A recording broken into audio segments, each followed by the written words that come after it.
This is episode 81, part 3 of Africa's premier sports video podcast, the Three Quarters Podcast. As usual, remember to jump onto the hashtag #RoadToJapan to support the Kenya Simbas as they are still looking to qualify for the Rugby World Cup in 2019 in Japan. I'm Janine Duffield. And I'm Ngaro Kamuya. So, yes, where we talk about other sports. Yep. So we start off with Cristiano Ronaldo. Moves from Real Madrid, done deal, to Juventus. Juventus, yes. So this is a deal worth well over $100 million. So 16 titles, 9 years with Real Madrid, 451 goals in 438 games, 4 golden balls, 3 golden boots, among many other awards. Many others like. So what do you think? In my opinion, of the modern era, and by that I mean, not of this era. And I'm speaking from 2008 to now, thereabouts. In my opinion, Cristiano Ronaldo has been the best player, and I'll have people make noise and I'll get stick for it because of Lionel Messi. But to me, there's just one thing about Cristiano Ronaldo that puts him above Messi. While yes, we do appreciate the talent that Lionel Messi is, we do appreciate the fact that Lionel Messi does entertain the eyes with his trickery, with his dribbling, with his close control of the ball, with his dominance on the left foot, doing stuff. I was going to use another word, but doing stuff that that we are not used to seeing footballers do. Cristiano Ronaldo does one thing and has done one thing right. He's been able to replicate his form in every team that he's played for. When he was at Manchester United, he was still a top player. He won one golden Ballon d'Or when he was at Manchester United. At Real Madrid, he's won 3. He's been one of the top players when at Real Madrid. He's been a top player when at Manchester United. And I know, understanding the mentality that Cristiano Ronaldo has, the only reason he's moving to Juventus, or one of the reasons he's moving to Juventus, while there might be the commercial aspect, I also do think it's he really wants to challenge himself. It's not really to do with the Scudetto, i.e. the Serie A. I think Cristiano Ronaldo just wants to prove that he's an exceptional player, he's an exceptional talent, and he can win the Champions League in any team. Now he goes to hook up with the likes of Mario Mandzukic at Juventus. I can only imagine. Jesus, it's going to be a hell of a firepower, at Juventus. So it's a good deal, and from a commercial standpoint, he does get a lot of money. He's in the twilight of his career.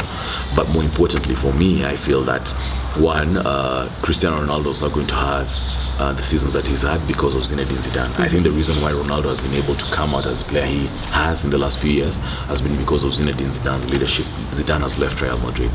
So what do I do as Ronaldo? I move on to the next team and I move on to the next challenge.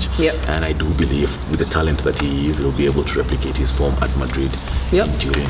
I mean, I second what you're saying. I remember reading something that he'd written down, or rather someone had written down about him, and he was saying basically that Juventus is one of the best teams in the world, and he's been thinking about moving for a while. And he thinks he's finally up to the challenge. So he's definitely challenging himself to be better, which is always good. I mean, he's not just like you said, moving because of the commercial value. He's actually like, I want to move here. So I have done what I need. And look, you see that. Look, to be a great player, to be a great player, in my mind, in my opinion, is 2 things. You have to have the talent, no doubt, but you have to have the mind for it. You have to be mentally up for it. You have to challenge yourself. And yes, I do understand Lionel Messi has challenged himself over the years. But look, he's been in Catalonia his whole career. He's been in Barcelona his whole career. Do you know the challenge that it is for an Iberian person to move to England with crappy weather? He was in the north, in Manchester, with crappy weather, to be excellent and to be world class in that crappy weather. In a league that I consider to be the toughest league in the world, and then to move to Spain to learn a new language. Let's not forget that part. Then you move to Spain, fine, Portuguese, Spanish, you can be able to, fly by. But still, to move and to adapt to Madrid, and then now you've moved to Italy. That's another story altogether. You have to pick up another language. Come on, man. Like it's not only the talent; it's here, and Cristiano Ronaldo has it. Has it Definitely. Well, we wish him luck, and I look forward to see him playing at Juventus. Yes. So then we move on to basketball, where Kahwi Leonard is moving to the Toronto Raptors, being traded for DeMar DeRozan. Yes. Who is going to play for the San Antonio Spurs, among others. Yeah. But what do you think of that, basically? It's not Kahwi. It's not Kahwi. Just telling what my he listeners, said. it's What Kahwi. he said. Yeah, I mean, Kahwi Leonard moving to Toronto. I mean, it's been evident, and it's been in the public sphere. It's been that he's been unhappy at San Antonio. It's unfortunate because I mean, this guy won the MVP, Finals MVP in 2014 when San Antonio Spurs beat Miami Heat. He's been the best defensive player in the years that he's played. I mean, last year he didn't play a lot because of injury. Known as the Claw because of his defensive, because of his defensive prowess.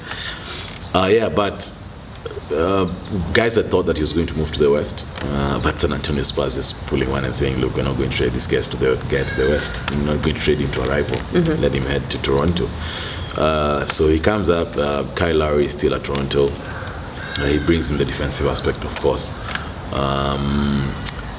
You get the feeling that one of the big things in NBA is that you have to feel some sense of loyalty from the franchise, and I get the feeling that Kahwi Leonard didn't feel that way at San Antonio, at the Spurs, and that's the reason why he decided to, request for a trade, because, like I'm saying, it's been in the public sphere. So he heads to Toronto. One thing that's good with this move is that now, all of a sudden, the East has become interesting. You have Philly with Ben Simmons and Embiid. You have that's the 76ers. You have Boston. I only hope that Gordon Hayward and Kyrie Irving can be fit, and Al Horford.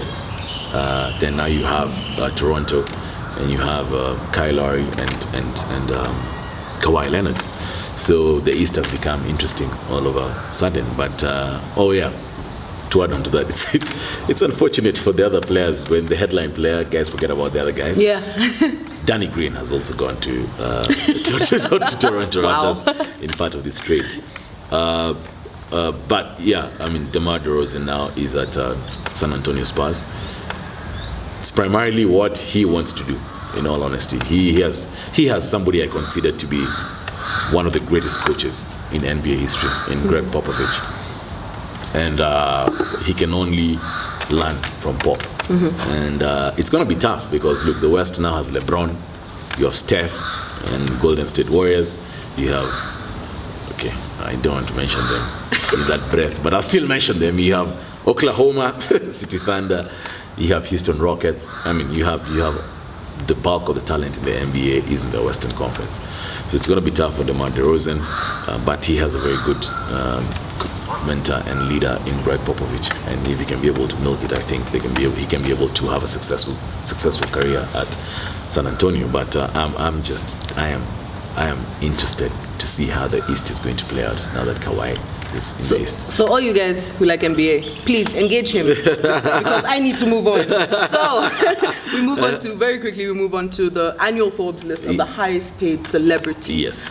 In terms of sportsmen. Yeah. Well, there's the list, and then we're looking at the sportsmen. Yeah. So we've got at 10 Cristiano Ronaldo at $180 million.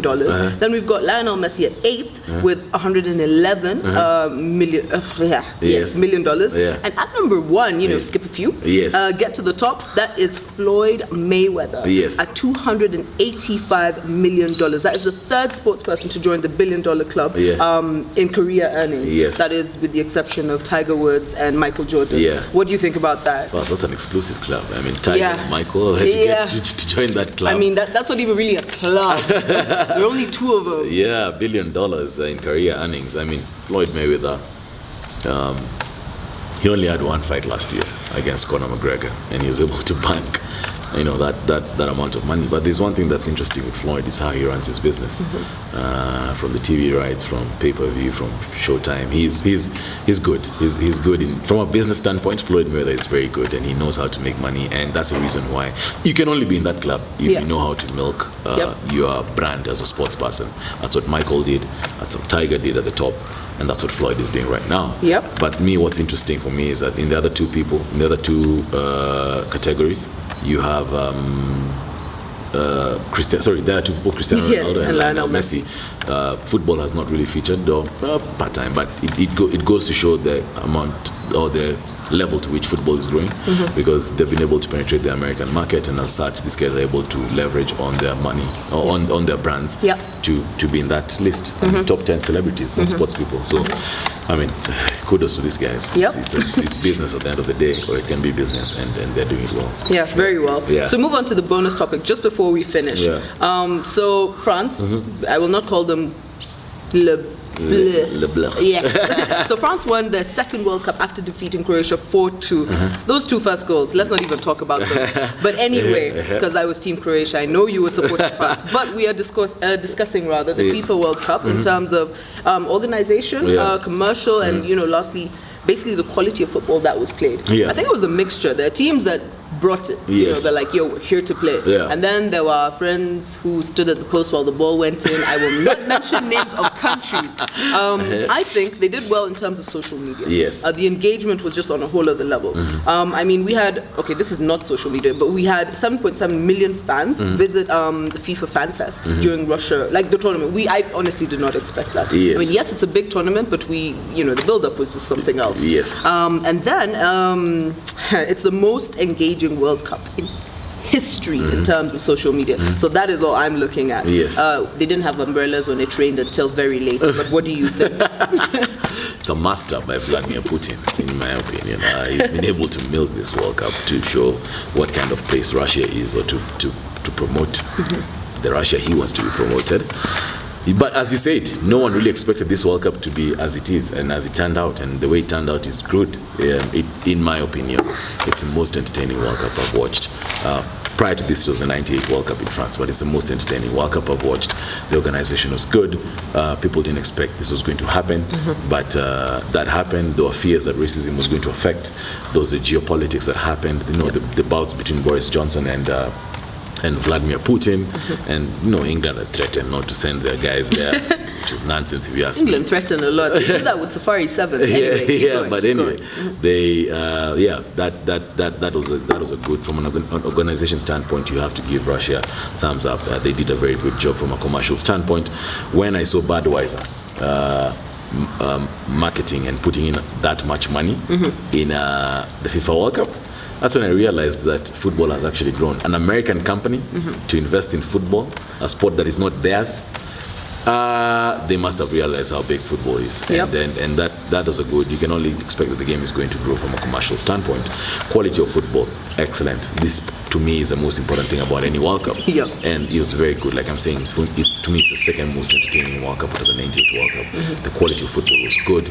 The lower nations have upped their game, and it was good to see a country like Croatia making it to the final, beating the big wigs on the way to the final. France have won it. France have been building for years now. All in all, the 2018 World Cup in Russia was a very good World Cup. It was one for the books. And if you didn't watch it, I'm sorry. You missed out. Definitely missed out. But as always, we'd love to know what people think. What do you thought of the games? What do you think of the podcast? I mean, feedback is good. Feedback is good. Remember, you can find us on social media. That is by following us on Instagram, liking our page on Facebook, and subscribing to our YouTube channel. I'm Jimmy Wadofio. And I'm Naraka Muya. See you in episode 82 next week.